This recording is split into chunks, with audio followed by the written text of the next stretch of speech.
Good afternoon, guys. And weekend to from work. And karon is mag-prepare taog panihapon. I have some broccoli na napalit and gusto sad ko mukaon og utan karon nga hapon. Bani ko ninyo mag-prepare sa ato ang lutuon. Then magluto na lang ta. Let's go. Okay, karon ato ang i-prepare ato ang utan. So okay, gamay raman kami raman duha ni Jess sa magkaon. Ito ang sukdondahan kung pila ang luto. O sa kadaghan atong lutuon.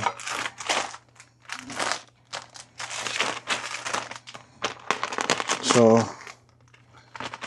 mao ni among utan dere. Usually naka plastic bag na gud sa daan.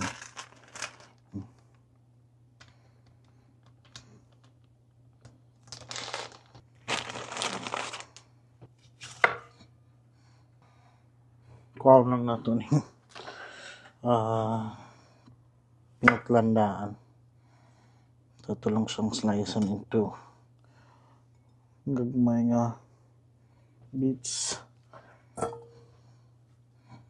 Manatagutad sa ato ang utan.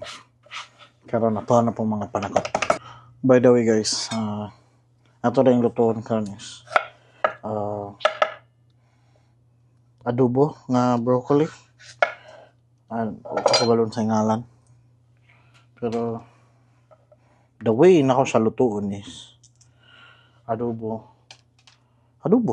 style.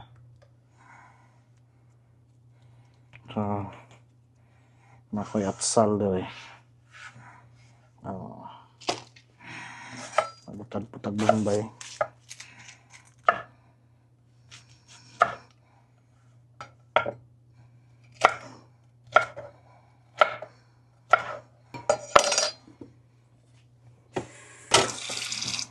Karon wala tagutad sa atong panakot.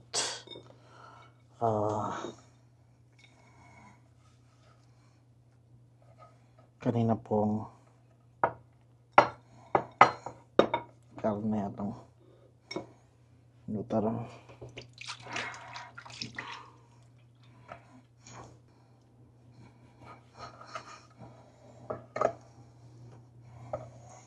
So man na to prepare. So karon magluto na ta.